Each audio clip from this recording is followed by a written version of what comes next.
Audience చూసారు కదా బయట ఎన్ని వర్షాలున్నా మీకోసం మంచి కంటెంట్ తీసుకురావడానికి ప్రతిరోజు కష్టపడుతూనే ఉంటాను. మీరు మాత్రం కంటెంట్ నచ్చితే లైక్, షేర్, కామెంట్ చేయడం మర్చిపోకండి. వాళ్ళు చేస్తారులేరా, ముందు నువ్వు ఆవిరి పట్టుకో. ఆడియన్స్ అలాగే సబ్స్క్రైబ్ చేయడం మర్చిపోకండి. ఏమండి, ఈ రోజు గవర్నమెంట్ రూల్స్ ప్రకారం బంద్ కాదండి. మరి మీరెందుకండి బంద్ ఇవ్వాలని మా కాలేజీకి వచ్చారు? అదంతా నాకు తెలియదు. మా నాయకుడు జైలుకి వెళ్ళాడు, దానికి నిరసనగా బంద్ ప్రకటిస్తున్నాం. ఏమండి, రాజకీయ నాయకులు జైలుకి వెళ్ళడం కొత్త ఏం కాదు. అంత మాత్రాన కాలేజీకి సెలవు ఇవ్వడం కుదరదు. ఎందుకు కుదరదో మేము కూడా చూస్తాం. రే, వెళ్ళి స్టూడెంట్స్ అందరినీ ఇంటికి పొమ్మని చెప్పండి. ఏవండి, మీరు చేస్తుంది తప్పు తెలుసు, అలవాటైపోయింది. మీరు వెళ్ళండి రా.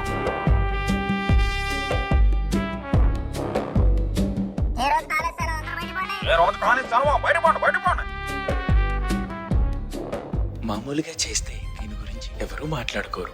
నేను ప్రభాకరన్నకి దగ్గర అవ్వాలంటే కొంచెం సౌండ్ చేయాలి.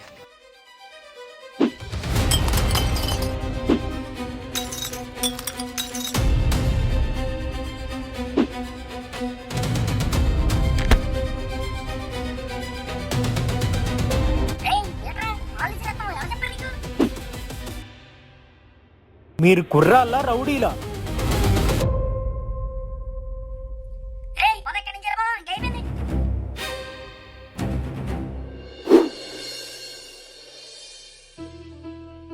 ఏంట్రా పొద్దున్నే కాలేజ్ దగ్గర గొడవ?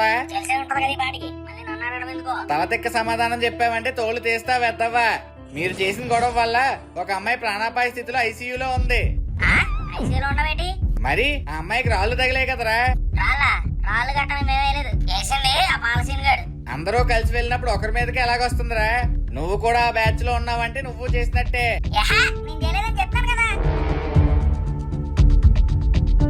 కోపానికి ఏం తక్కువ లేదు. రేపు పోలీసులు బొక్కలో వేస్తే అప్పుడు తెలుస్తుంది. మీరేం చేయాలో ఉన్నారు కదా, ఎప్పుడెప్పుడు కొంపలో బయట పోతానని చూస్తున్నట్టున్నారు. చెప్పాను కదా, నేను ఏమైనా పనులు చేయలేదని. ఒకవేళ నిజంగా అలాంటిది జరిగినా మా ప్రభాకర్ నేను చూస్తా ఊరుకోడు. కేసు అవ్వకుండా బయటికి ఎలా తీసుకురావాలో మా అన్న బాగా తెలుసు. మీ అన్న నిన్ను బయటికి తీసుకుని వస్తాడు. కర్మ అనేది ఒకటి ఉంటది, దేవుడు అన్ని చూస్తూ ఉంటాడు రా. ఓహో, దేవుడు వేరే పని పడలేదు. మరి నేనేం చేస్తున్నానా చూస్తా కూర్చుంటాడు. ఏంట్రా మాటలు? పులి భయం ఉండాలి. భయం ఉన్న మనిషే కాస్త బాధ్యతగా పైకొస్తాడు. ఓహో, లేకపోతే పైకొస్తావా? అయినా ఇప్పుడు ఎవరికి భయపడాలండి? మీకు భయపడాలా, మీ దేవుడు భయపడాలా? రామ ఏంట్రా మాటలు? కళ్ళు పోతాయిరా. లేకపోతే నీ చేయలేదో పక్కన చెప్తుంటే దేవుడు అంటాడు, భయం అంటాడు, అమ్మాయి అంటాడు, పోలీసులు అంటాడు. అయినా అంతలా భయపడి బతకాలంటే మీ ఆయన భయపడి బతకమను. ఆయన ఇప్పుడు భయపడుతున్నాడు కదా. అప్పుల ఇంటికి వస్తే భయపడి దాకుంటాడు, నెలకు వస్తే భయపడి దాకుంటాడు, ఇంటికి చుట్టాలంతా భయపడుతూ ఉంటాడు, పెళ్లికి ఫంక్షన్ కి వెళ్ళాలంటే భయపడతాడు. ఆయన భయపడింది కావాలా? నేను కూడా ఆయన పిరికోలో బతకాలా? అంతేనా? ఏమనుకున్నావురా నీ గురించి నువ్వు? ఆయన ఇంకో మాట అంటే నాలుగు చీలేస్తా. అప్పులోనికి భయపడ్డాడు అని అంటున్నావు. ఆ అప్పులు ఎలా అయ్యాయో తెలుసా? ఇంట్లో ఉండాలంటే నా సరే అట్లే.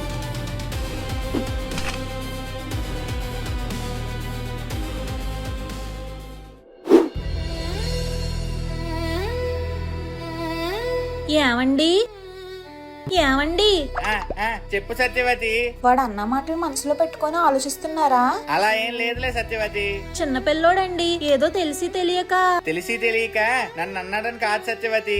ఇలా తెలిసి తెలియక జీవితాన్ని నాశనం చేసుకుంటాడేమో అని భయం వేస్తుంది. అమ్మాయికి దెబ్బ తగిలిందన్నారు. మరి ఆ అమ్మాయికి ఎలా ఉందో కనుక్కున్నారా?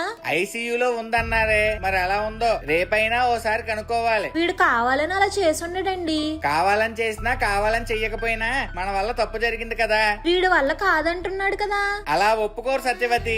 అందుకే ఆ పోకిరీ గాలతో తిరగద్దని వీడికి నెత్తి నోరు బాదుకుని చెప్పాను. విన్నాడా? అంటే వీడి మీద పోలీస్ కేసు అవుతుందా? ఏమో.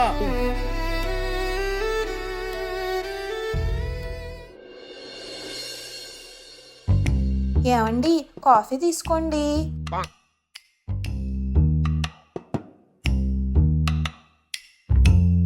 ఇదిగో ఇక్కడ పులి అంటే ఎవరు?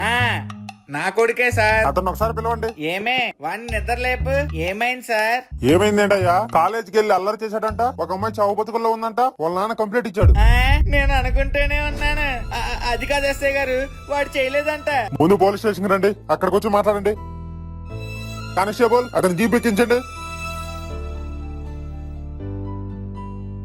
సార్ సార్ సార్ నేను కూడా వస్తాను సార్. కుటుంబం అంతా తీసుకెళ్ళడానికి ఇదేమైనా టాక్సీయా? ఇదిగో బాబు నువ్వు ఎక్కువ. అంటే వీడిని కొడతారా? నువ్వు కంగారు పడకే, నేను వెళ్తానులే పోలీస్ స్టేషన్ కి. నేను కూడా వస్తానండి.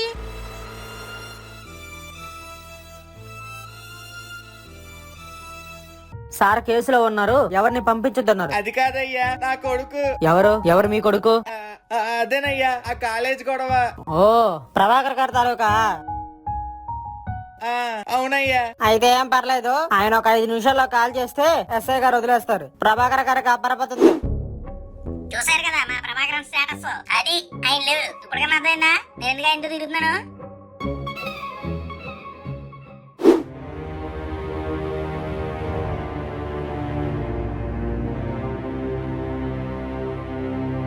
నాకేం అర్థం కావట్లేదు పంతులు గారు. వీడిని ఎలా మార్చాలో, వీడు ఏమైపోతాడో నాకేం అర్థం కావట్లేదు. వెంకట్రావు, ఈ వయసులో పిల్లలు కాస్త మొండిగానే ఉంటారయా. నువ్వు చెప్పిన దాని ప్రకారం వాడి కోపం అదుపు తప్పుతున్నట్టుంది, కానీ అది మూర్ఖత్వానికి దారి తీయకూడదు. మరి ఇప్పుడు ఏం చెయ్యాలండి? వాడి చేత అయ్యప్ప మాల వేయించేయి. వాడా అయ్యప్ప మాల అస్సలు వేసుకోడండి. దేవుడి మీద అస్సలు నమ్మకం లేదు వాడికి. అపార భక్తులుగా మారక ముందు ఆ రామదాసుకి అన్నమయ్యకి ఏమన్నా భక్తుందేటయా దేవుళ్ళంటే? ఆ భగవంతుడు ఆయన్ని స్వీకరించాలనుకోవాలే గాని భక్తి ఎంతసేపట్లో పుడుతుందయ్యా. అలా కాదండి, వాడు నేను చెప్పినా మాల వేసుకోవడానికి ఒప్పుకోడు. అదైతే నీ పని. ఈ గండాన్ని గట్టెక్కించాల్సిందైతే నువ్వే. వాడిని బతిమాలో, భయపెట్టు, ఆశ చూపించు, నచ్చజెప్పు. వాడి చేత అయితే మాల వేయించు. ఎందుకంటే అయ్యప్ప మాలంటే కేవలం మొక్కుబడి తీర్చుకోవడం, ఏదో మన కోరిక తీరడానికి మాల వేయడం మాత్రమే కాదు. అయ్యప్ప మాల అనేది మన జీవన విధానం. పురాణాల్లో గాని ప్రస్తుతంలో గాని మన ఒక పూర్తి మండలం రోజు ఏదైనా ఒక పని గనక చేస్తే అది మనకు అలవాటు అయిపోతుందని ప్రతీతి. అవునా? అవునండి. మరి అదే మండలం రోజున అయ్యప్ప స్వామి దీక్షని స్వీకరించి ప్రశాంతతకి దగ్గరగా ఉంటూ నిరంతరం ఆ దైవస్మరణ చేస్తే మనలో మార్పు కలగదంటావా? ఒక్కసారి ఆ అయ్యప్ప స్వామి వాళ్ళ మీ వాడితో వేయించి వెంకట్రావు, ఖచ్చితంగా వాడిలో మార్పు వచ్చి తీరాల్సిందే. స్వామియే శరణమయ్యప్ప.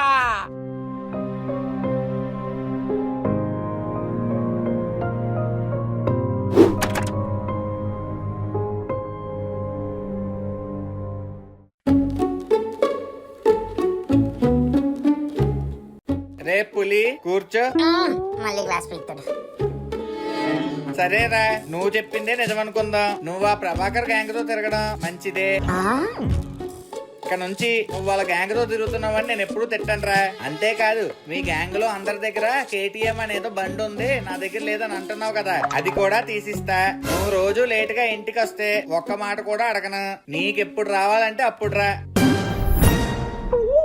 కాకపోతే నాదొక చిన్న షరతు ఉంది.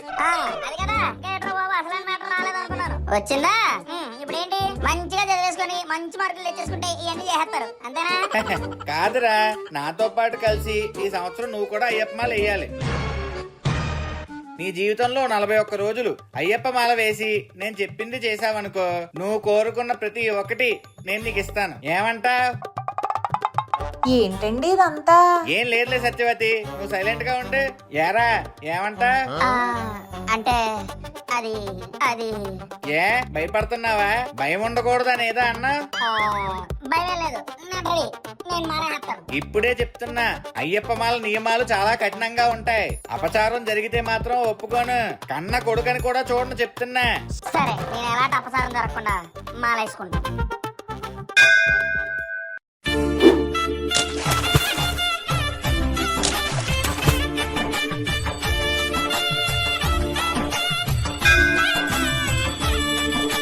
స్వామియే శరణమయ్యప్ప. నమశివాయ నీలకంఠాయ నమః. భోలా శంకరాయ నమః. శివోహం శివోహం శివోహం. ఓం స్వామియే శరణమయ్యప్ప. ఓం స్వామియే శరణమయ్యప్ప. జ్ఞానముద్రాం వ్యాసనముద్రాం గురు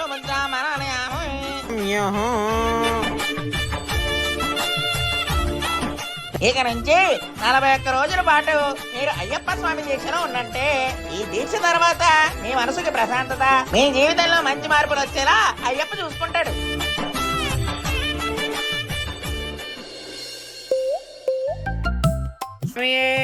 శరణమయ్యప్ప. పులి స్వామి, ఏంటారా ఇంకా సన్ రైజ్ కూడా కాలేదు కదా. సూర్యోదయం అయ్యేదాకా మనం పడుకోకూడదు స్వామి. సూర్యోదయానికి ముందే మనం నిద్ర లేవాలి. ఇంకా అదే పడుకుంటాను స్వామి. ఆహా కుదరదు. నాకు మాటిచ్చావు. లేచి పద, నదికెళ్ళి స్నానం చేద్దాం. ఇంట్లో ఏంటి చేయకూడదా? అయ్యయ్యో, అపచారం. నదికెళ్ళి స్నానం చేద్దాం పద. స్వామి శరణమయ్యప్ప. ఇదిగో పులిస్వామి, నేను నీ అంత చదువుకోలేదు కానీ ఈ మాల వల్ల ఎలాంటి ప్రయోజనాలు జరుగుతాయో నీకు అర్థమయ్యేలాగా కాస్త మోడర్న్ గా చెప్పనా? ఏంటి? ఈ మాలలో మనం కేవలం నలుపు రంగు దుస్తులు మాత్రమే ధరించాలి. ఒక్కసారి నువ్వు బాగా ఆలోచించు. నలుపు రంగు దేన్ని బాగా పీల్చుకుంటది? గుర్తొచ్చింది, వేడిని అలాగే పీల్చుకొని పెడతదంట. మరి చూడు, చలికాలంలో వేసే ఈ మాలకి నలుపు రంగు దుస్తులే వేసి ఆ వేడిని ఒంట్లోనే ఉంచేలాగా ఈ నియమాలు సిద్ధం చేశారంటే ఇది మూఢనమ్మకమా, శాస్త్రీయమా?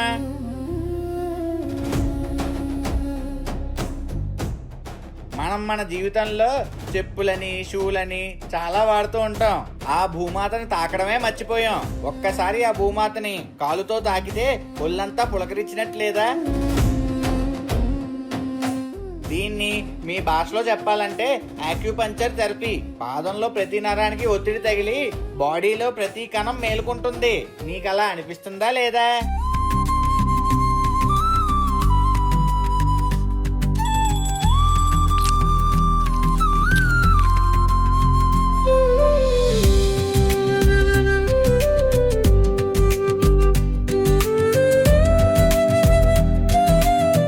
వద్దు. చన్నీటితో స్నానం చేస్తే బాడీలో రక్త ప్రసరణ ఎంత బాగా జరుగుతుందో తెలుసా? దీనివల్లే యాక్టివ్ గా ఉంటారు.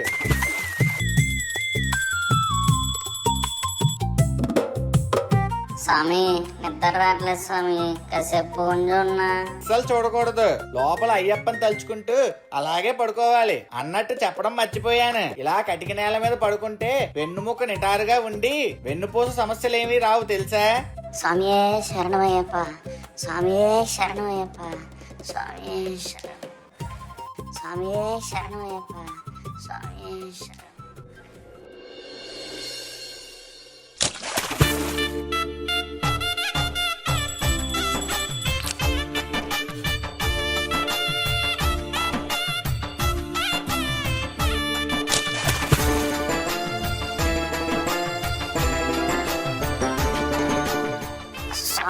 స్వామి ఇంకా పడుకున్నారండి, లేకండి వెనక్కి వెళ్దాం.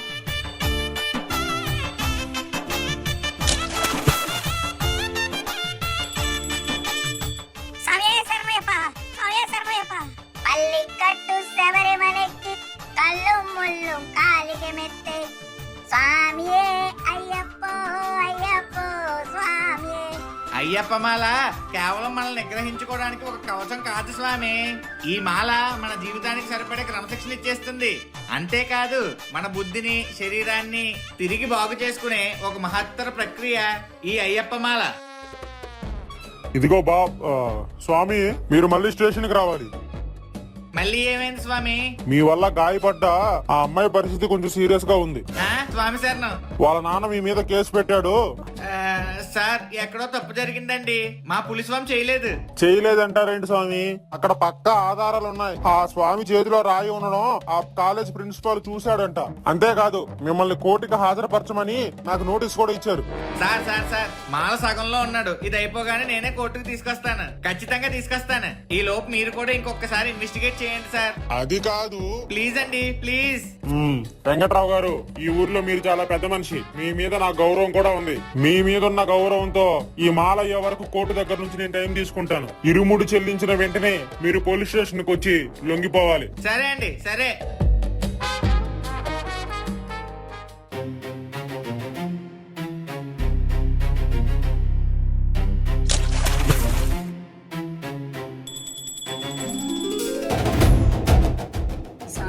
సంవత్సరం నా అమ్మాయికి ఏం కాదు, నా అమ్మాయికి ఏం కాదు.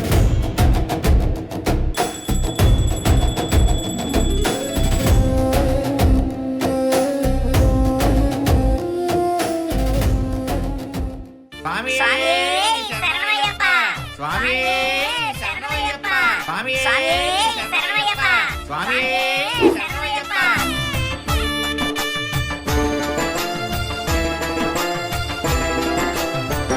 స్వామి స్వామి శరణమయ్యప్ప.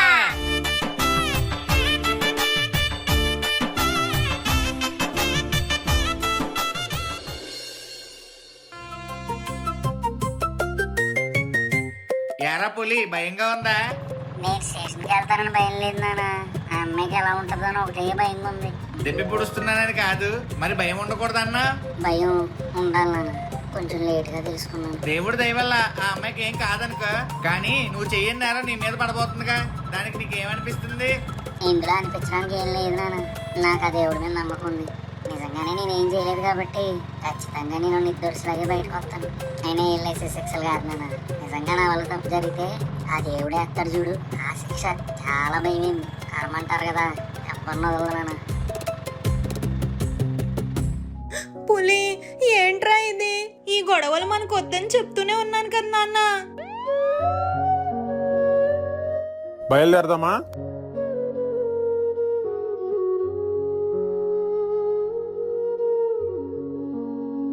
ఎస్ఐ గారు ఆగండి, నేను నా కంప్లైంట్ ని విత్డ్రా చేసుకుంటున్నాను. విత్రా ఏంటండి? మా అమ్మాయి స్పృహలోకి వచ్చిందండి. అలా చేసింది ఇతను కాదంట. పసుపు రంగు చొక్కా వేసుకొని ఎవరో ఒకరు ఉంటారు కదా, వీళ్ళ గ్యాంగ్ లోనే అతను అని చెప్పింది. సారీ బాబు, నా వల్ల మీకు ట్రబుల్ వచ్చింది. అంకుల్ అంకుల్, అది మీ అమ్మాయి ఇప్పుడు బానే ఉందా? బానే ఉంది బాబు, షీఈ్ అవుట్ ఆఫ్ డేంజర్. అమ్మాయ సంవత్సరం. ఎందుకో 10 రోజుల నుంచి నేనేదో తప్పు చేస్తున్నాను ఫీలింగ్ నాలో ఉంది బాబు, కానీ ఏంటో అర్థం కావట్లేదు. ఆ పరమేశ్వరుడి దయ వల్ల మా అమ్మాయి ఈ ప్రమాదంలో నుంచి బయటపడింది. తనే స్పృహలో రాగానే నేను ఈ విషయం గురించి అడిగాను, తనే జరిగింది మొత్తం చెప్పింది.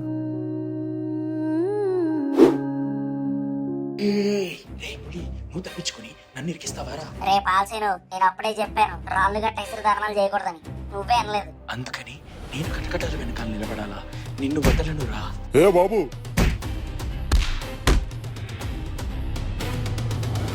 రే పాలసీను, వాడిని వదలరా. ఒరే ఒరే వాడిని వదలరా. పాల్సీను వద్దు. ఏంట్రా వద్దు?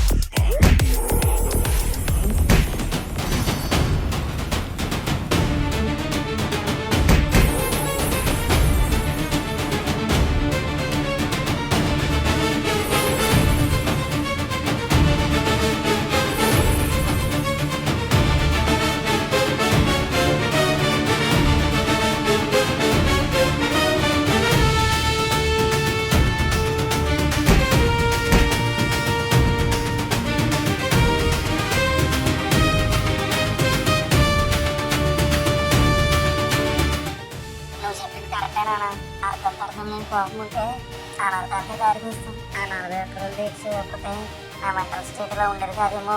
నిజంగా థ్యాంక్ యూ సో మచ్ నాన్న. ఇక నుంచి ప్రతి సంవత్సరం మనం అయ్యప్ప వేద్దామే. సరే నాన్న. స్వామి శరణమయ్యప్ప.